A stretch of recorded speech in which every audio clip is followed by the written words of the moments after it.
yang paling Itulah utama dia. sekali. Baik, Okey. seterusnya kita akan bercakap berkenaan program imunisasi COVID-19 bakal melonjakkan semula ekonomi negara dan juga sosial negara yang sekian lamanya terhenti akibat pandemik COVID-19. Jadi bagaimana untuk kita mengetahuinya dengan lebih mendalam lagi? Kita akan bersama dengan Tan Sri Lee Lam Tai secara Skype, iaitu Pengerusi Pertubuhan Ikatan Komuniti Selamat. Selamat pagi, Selamat pagi, Tan Sri. Selamat pagi, apa khabar? Baik Tan Sri. Diharapkan Tan Sri juga begitu, sihat selalu. Ya, terima kasihlah. Okey, Tan Sri, pertama sekali dengan adanya telah pun dimulakan program imunisasi COVID-19 kebangsaan, kita nampaknya optimis memandang ke hadapan mana masa depan negara kita, ekonomi juga sosial Malaysia akan lebih terjamin dan lebih positif. Pada khidmat Tan Sri, bagaimana? Ya, saya rasa seluruh rakyat Malaysia lah berasa lega dan amat gembira lah dengan ketibaan vaksin ke negara itu kita, iaitu di mana batch itu pertama lah pun telah disampaikan kepada pihak kerajaan. Plan imunisasi ini merupakan satu plan yang dinanti-nantikan, memandangkan bahawa plan imunisasi inilah amat diperlukan atas beberapa itu sebab. Sebab pertama ialah untuk memutuskan penularan COVID. Yang kedua ialah menyelamat nyawa dan mengekalkan punca pendapatan. Yang ketiga, membolehkan negara kembali kepada keadaan seperti sedia itu kala. Dan yang keempat, membantu memulihkan aktiviti-aktiviti ekonomi dan sebagainya.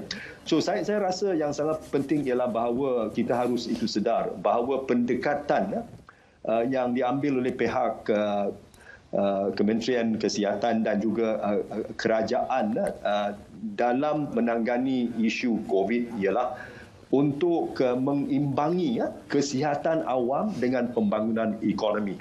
Inilah satu perkara yang amat itu penting, bahawa pihak kerajaan nak menjaga dua-dua pihak. Satu pihak ialah berkenaan dengan penyakit, wabak, nak memastikan kesihatan awam, dan yang kedua ialah pembangunan ekonomi.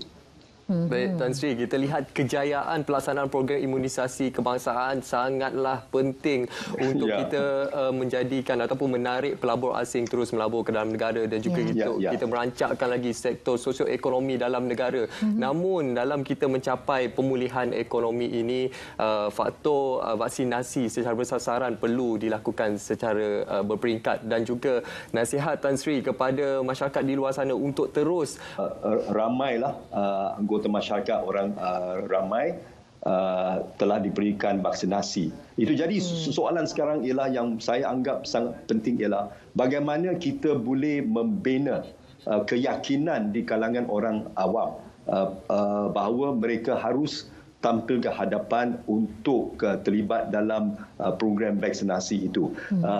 Misalnya, mengapa penting mereka harus tampil ke hadapan untuk mendaftar diri supaya mereka boleh digolongkan dalam kategori ikut itu fasa-fasa yang telah ditentukan supaya mereka dapat diberikan itu vaksinasi. Jadi dalam hal ini, dalam soal untuk membina keyakinan, salah satu perkara yang penting ialah bahawa pihak kerajaan harus tanggani itu helah fahaman anti-vaksin di dunia digital. Ini satu perkara yang sangat penting sebab kita tahu bahawa banyaklah ini sekarang telah disebarkan itu melalui dunia itu digital. Ada yang cakap mereka tak nak vaksin sebab ini bahaya, ada kesan sampingan yang serius dan itu sebagainya. So jadi soal bagaimana kerajaan boleh berkomunikasi dengan masyarakat, bagaimana boleh sampaikan maklumat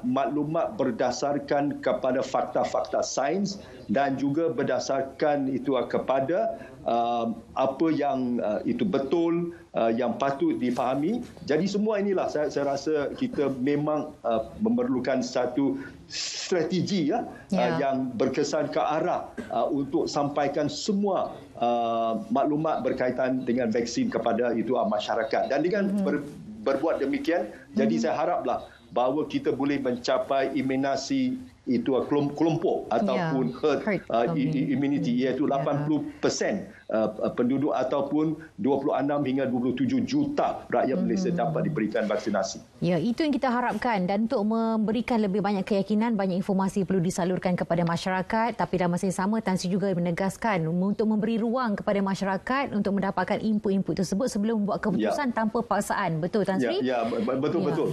Ya, saya rasa dalam soal itu vaksin ini, jadi kita tidak bolehlah memaksa mana-mana pihak, kerana ini ada hal berkaitan dengan soal hak asasi itu manusia. Tetapi yang sangat penting ialah bahawa kalau kita dapat memberikan ataupun berkongsi maklumat yang tepat dan betul tentang kebaikan vaksinasi ini, jadi ini ialah kita dapat memberi peluang kepada masyarakat untuk mengkaji semua itu fakta itu, dan di samping juga lah bagi mereka yang sudah diberikan vaksinasi, jadi mereka boleh misalnya berkongsi pengalaman itu mereka, perasaan itu mereka selepas telah diberikan itu vaksin, dan saya rasa testimoni ini adalah sangat itu penting untuk meyakinkan mereka yang masih berasa was-was berkaitan dengan itu vaksin. Okey, Tan Sri, kalau sekiranya untuk membuatkan masyarakat Malaysia tidak memikir panjang dan buat keputusan terus untuk mendapatkan vaksin, adakah perlu untuk wujudkan sistem indemnity ataupun ganti rugi untuk meningkatkan lagi keyakinan orang ramai? Ya, itu memang ada satu cadangan yang amat penting. Sebenarnya saya pun telah menyampaikan cadangan ini kepada pihak berkuasa, iaitu di banyak itu negara-negara lain yang telah ada program vaksinasi ini, mereka jugalah membuat satu itu undang-undang berkaitan dengan apa yang disifatkan itu sebagai skim injury ataupun skim membantu orang yang telah diberikan itu vaksin, dan orang yang berkenaan mempunyai kesan sampingan yang itu serius dan itu sebagainya. Jadi dengan adanya satu skim perlindungan seperti inilah, ini jugalah boleh saya rasa membantu meyakinkan masyarakat bahawa mereka harus tampil ke hadapan untuk mendapatkan vaksinasi. Tan Sri, kita lihat akibat pelaksanaan Perintah Kawalan Pergerakan dan juga pandemik COVID-19 ini, banyak sektor yang terkesan dan ataupun terjejas teruk, antaranya sektor pelancongan dan juga sektor sosial.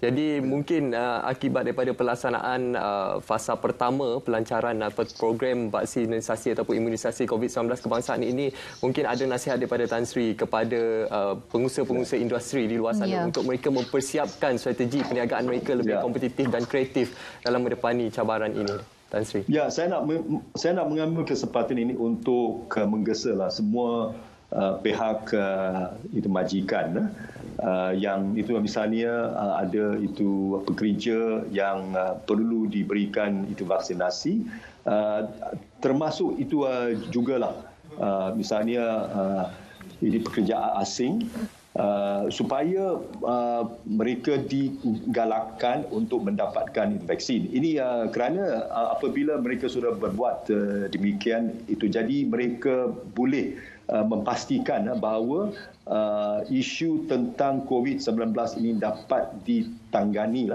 dengan itu lebih baik.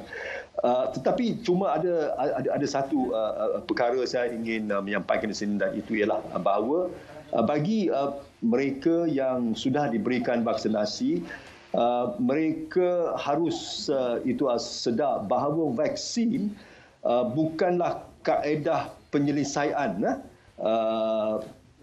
COVID selama-lamanya. Akan tapi ia merupakan satu langkah permulaan yang amat penting supaya ini boleh membantu memperkukuhkan sistem imun itu mereka, dan jadi mereka tidak akan dijangkiti lah. Itu sebagainya. So jadi soal ini berkaitan dengan kepatuhan kepada SOP ini, saya rasa masih perlu teruskan. Selepas telah diberikan vaksin, mereka juga itu kekalkan dengan kepatuhan kepada SOP, memakai pelitup muka, penjarakan sosial, sanitizer dan sebagainya. Ini masih diperlukan. Betul. Baik. Terima kasih banyak Tan Sri atas pengungsian kita pada pagi ini. Kita bawakan Tan Sri Lamtai, Pengerusi Pertubuhan Ikatan Komuniti Selamat, bersama-sama kita secara Skype pada waktu ini bercakap tentang program imunisasi COVID-19 kebangsaan yang bakal melonjak semula ekonomi dan sosial Malaysia. InsyaAllah. Dan seterusnya kita ingin